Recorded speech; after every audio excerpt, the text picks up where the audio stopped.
第22页，拆开奇数项完成因式分解第3题。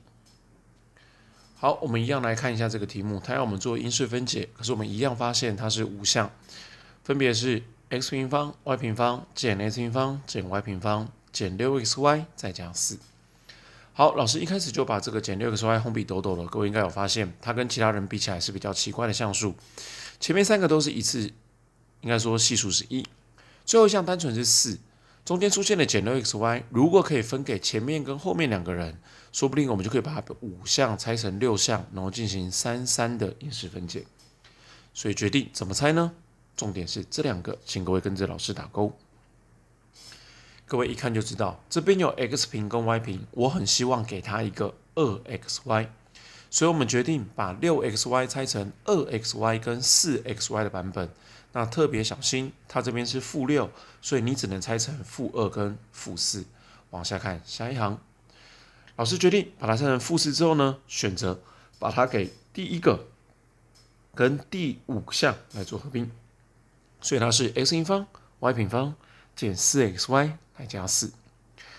第2项、第3项跟我们刚刚剩下的减 2xy 凑成另外3个数字为一组。好，此时一样可以再次确认，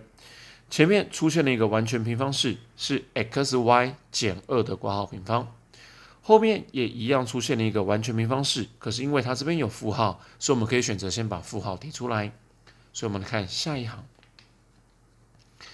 下一行的地方，前面已经帮各位变成了一个差的完全平方式，叫做 xy 减2的括号平方。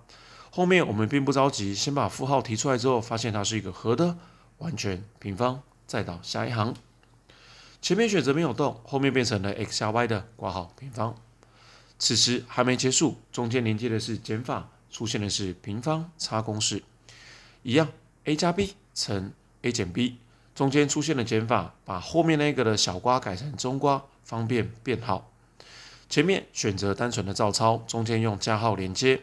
后面选择用减法连接，但注意外面用中括。